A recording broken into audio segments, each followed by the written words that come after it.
Obviously, an incredibly busy year for you, right? Prepping for the 5th fight this year. I mean, give us the feel of that, putting in that many fights in a calendar year. It feels normal. Before I even got into PFL, I fought 5 fights straight via my run Titan FC, so it just feels like it was supposed to happen this way. It's pretty crazy, though, right? To not even be in the PFL at the beginning of the year, and now here we are in the finals, right? I mean, when you came in, I mean, did you imagine, like, they say it's possible, but is it really possible? I mean, did you think, yeah, I'll definitely accomplish that? Yeah. Actually, I think what's more surprising to me was last year I was just the Titan FC champion. December, I was defending my belt. January, I got the call. February, I was fighting. Yeah, it's crazy. It's pretty crazy, though. Now, I mean, the names that you've been able to beat, the people that you faced, I mean, what has that done for you in terms of, like, your confidence and your belief in yourself? It's made me understand that all of the questionable doubts that I put in my mind was just all me, mental. It made me understand that the fight game is really simpler than most people think. Like, not in terms of training and fighting, but the process of overdoing certain things. You can just simplify everything. That makes sense. That's interesting. Like, the process of training or the mental process of it? Yeah, the mental aspects of it, because the way I see it is like thinking about fights that I took short notice and fights that I had to sit there and think about because I knew I was fighting. Mentally, the process is different, where if I'm going out there to fight you and I don't know where I'm going to fight you, I don't really have to think too hard about it. I just got to fight you. It's like the cage door is locked, I hear the click, the bell sounds, and that's it. Versus, oh man, I got to fight this guy in 6 weeks. I got to fight this guy in 5 weeks. How do I not like this guy? He's such a nice guy, you know? Like, it's different. Like, I don't have to think about it. And I feel like once you kind of take that thought process out of it, you kind of simplify fighting, you know? Absolutely. So has it been more challenging then for the finals, right? Because now you do have this space, this gap. You know who it is. You know what's at stake, right? So has this been more challenging to keep that mindset? Of course, yeah, because I feel like this is actually the most time I've had since I left Titan to have a fight. This is like the most time. Yeah. I've just kind of been back to back to back to back to back to back to back. So yeah, I feel like 2 months to a fight is like really long right now. It's like, damn, can I just fight already and get it over with? Talk about the matchup you have here. I mean, as far as stylistically, how do you think you guys match up? Stylistically speaking, I think, you know, what did he say? He said, I'm not as quick as him, I'm not as tall as him, and I'm not as creative as him. So stylistically speaking, I think if he believes those things, he can keep believing those things, stylistically speaking. We got to go out there and fight. At the end of the day, when that cage door locks, you got to fight me. That's it. I'm guessing you don't believe those things? No, not even a little bit. He might as well have just said, I'm more handsome than him. I get more girls than him. You know what I'm saying? Like, no, whatever. You know? Just, it's like the way you say certain things, it doesn't make sense. Last thing for me, I mean, talk about what this does mean to you, though, right? I mean, as you said, a year ago, fighting on the regional scene, trying to make it. Now we're talking about national audience, New York, $1 million on the line. I guess, I mean, what does this moment mean for you? This moment means, it's hard to word or hard to explain, but I feel like this moment is, I won't say surreal, I will say surreal to a point, but not unrealistic to how I've been putting in work, how I've been training, how I've been just disciplined to what I've been doing, because before I even got into the regular season, of course, I was in the playoffs as an alternate. I was told I was going to fight. They pulled me from the fight. And then I had to kind of reassess and just be disciplined in my training. And then when they gave me another opportunity to fight, I just fought. And then that didn't go as well as I would hoped because, you know, mentally it was just like a bunch of things.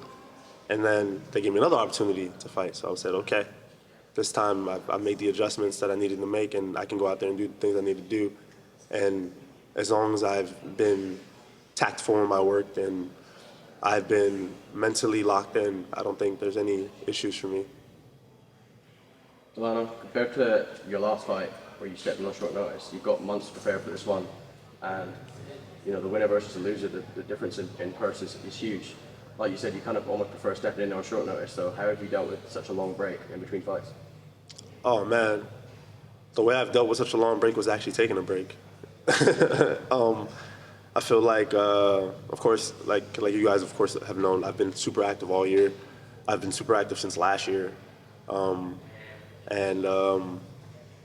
feel like I didn't give myself any time to take a break in between. So when they gave me an opportunity to take a break, I actually had to be talked into taking a break because, like, I feel like people don't recognize like how much 5 fights can do to you, or how consistently fighting can break your body down. Like, you have to really take some time and mentally recover, physically recover. You have to, like, it's okay to eat some ice cream right now and sit on the couch and watch some cartoons or something, you know? So I had to really take a few weeks off, recover my body, and come back into training in the headspace where I can go out there and do the things I need to do correctly without overthinking it, you know? And obviously you grew up, like, you know, I believe when Rory McDonald made his UFC debut, you were probably in your teenage years. Yeah. Are you surprised that after that fight you retired? Am I surprised? I mean, yeah, actually, a little bit surprised. Surprised in the aspect of, like, so let me break it down. So when Rory fought Robbie Lawler, he was my age, he was 25, fighting for his first world title. I'm 25, fighting for my first world title.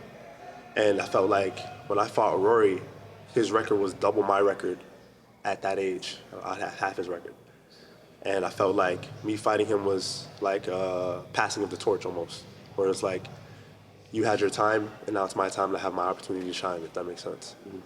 And him retiring, I guess, was still like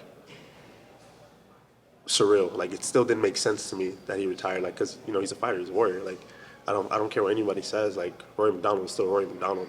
I mean, you know. So him retiring, yeah, definitely was a surprise to me. And obviously, you know, you're a prize fighter at the end of the day. So with this 1 million on the line, if you do win it, what's kind of like, where can you go from there? Because you know, it's hard to, like you said, you'll be a world champion, but what's it for you? Is the belt the main thing, or is it the $1 million? For me, the belt's the main thing. And I say the belt's the main thing because before I knew about fighting or anything like that, I've always just been a competitor. I've always just wanted to be the best at whatever I did, if that makes sense. And realistically speaking, in my mind, I've never fought for money in my life. So it's like, all right, cool, there's $1 million there, but what is $1 million to be in the world greatest? You know? How would winning change your life? Do you feel like you would just go on the same life, or would you be able to kind of do something different with that $1 million, with that title? How do you see your life changing? I feel like with $1 million, there's a million reasons to do a lot of different things, right? But if it ain't broke, don't fix it, right? So I think, of course, $1 million can put a lot of better things into perspective for my life and my family's life, of course. And I plan to do that, you know. I feel like in my family, like, I'm like the breadwinner, if that makes sense. So I feel like with an opportunity like this, I can definitely make strides in changing the course of generational curses and things that have already happened in my family, you know, making things right. And but as far as me changing as an individual, I mean, at the end of the day, next season, they're gonna have to see me, everybody. What about weighing in on Thanksgiving? Are you kind of looking forward to that Thanksgiving meal? Are you going to be able to celebrate it all after, or what's the plan there? Do you know? Man, I feel like once I cut weight, I'm not even gonna be that hungry. I feel like, because I love Thanksgiving, and I feel like for Thanksgiving for me, it's like, it's not just waiting for the meal, it's like the meals leading up to Thanksgiving, because, you know, you gotta let your stomach kind of stretch out a little bit. So you gotta let it expand so you have space. People think that if you don't eat, you have more space to eat. That's false. You gotta train yourself. You gotta train. Just like fighting, you gotta train your stomach. And I train my stomach. And unfortunately, I won't be able to train my stomach prior to this, so I'll eat, just not like as splendid as I want to. Do you think you're gonna be able to enjoy any of the, the parade, the football game, anything like that? Or are you gonna just go back to bed and just focus on your fight? Or are you gonna let yourself enjoy the day? I'm gonna be in the moment. I'm gonna enjoy the moment. Why not? You know? Thanks. Dilano, when PFL launched the Challenger Series, Don Davis said that it's almost a chance to be like a real life Rocky. How you can go from being unranked and then chance to fight for the belt and $1 million. And obviously, you talked about all the ups and downs you had in the regular season. Does this kind of feel like a real life Rocky story for you? Well, Rocky gets hit too much. I don't get hit. I don't get hit like that. But does it feel like a real life Rocky story? I guess, in terms of like the build up, the suspense. But at the end of the day, I feel like I was just the dark horse of this tournament. And I feel like people really just didn't understand the gravity of the situation. Like, yeah, you have to fight this guy. Oh man, that's your opponent right now. But then if that guy falls out, you got to fight me. And I'm not like a one-off. Like, I'm not an easy guy you can just run through.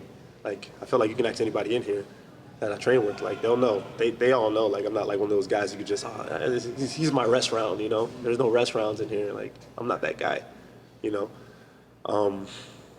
So, I don't know. I wouldn't say like it's like a Rocky story. I feel like Rocky kind of still had good setups in his life to make the things happen for him the way he wanted to make it happen.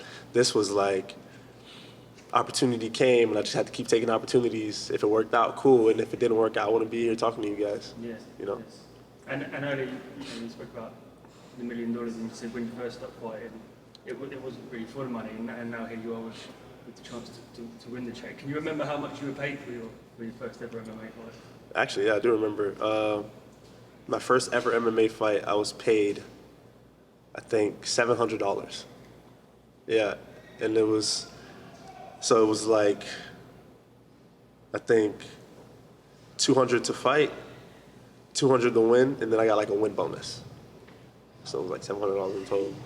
Pretty good for a first fight. It wasn't that bad, right? People like pay to fight their first fight. You know? Yeah. It wasn't that bad. It was like, I mean, for MMA, I guess it's not that bad. But like, it wasn't anything that was like life changing. It was like, oh man, I have $700. Like, I could eat tomorrow. I can eat for the rest of the week. But it's great to think here you are, just like sort of 25, and how quickly things have changed.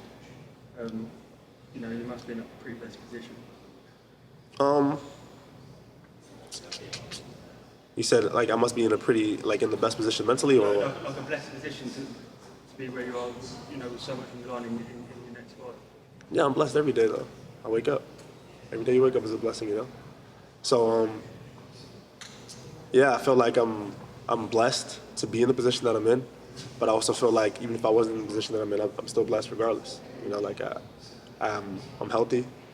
I have a car. I have a place to stay. You know, so I feel like people put like monetary values of like things that they're blessed with over the things that they have currently. You know, so I think I'm blessed all the time. Was it tough fighting Roy McDonald just because he was affiliated with Killcliff a little bit? Yeah, I mean, it definitely was tough fighting Rory. Were there any doubts in my head? For sure, because I remember when he came here, he like subbed me like 6 times. Like, it was ridiculous. It was ridiculous. Like, I remember thinking to myself, like, yo, do I still like need to fight? Like, is this what I want to do?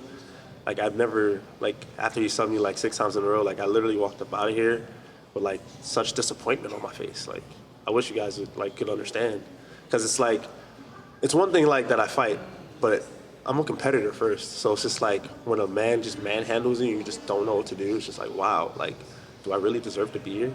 It's one of those situations. Where did the postman come from? The postman came from, so it's like a double entendre play on words, but the first reason was that I wanted to deliver a message to people because I had some hardships in my life where I was just gonna quit fighting. I was just gonna take the wrong paths in order to make means to help my family out. And I felt like the name The Postman I wanted to deliver a message to people that they can do what they want, and that tough times don't last. All the people do. Like I want you to really put in your mind that you can accomplish anything that you want to do as long as you just stick to the plan, stick to the mission, stay tactful in your work, stay focused in your work, and trust in God. Opportunities come, opportunities go, but as long as you're prepared for every opportunity that comes, there's no issue. And that was the message I kind of wanted to deliver to people. And then, of course, I delivered this fade. It's the play on words, like delivery. Thank you.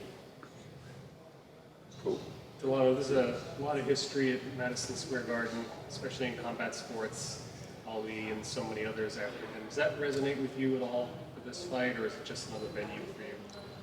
Well, I feel like it resonates with me, but I feel like it hasn't hit just yet. And I feel like for me, fights that aren't even real to me until like I'm in front of the person I'm gonna fight, I'm looking them in their face, and I can tell like, oh, okay, cool, I'm gonna be in a fight. Oh, you wanna fight me? All right, bet.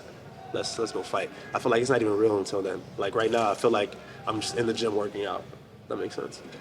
And I feel like everything just hasn't directly just registered just yet.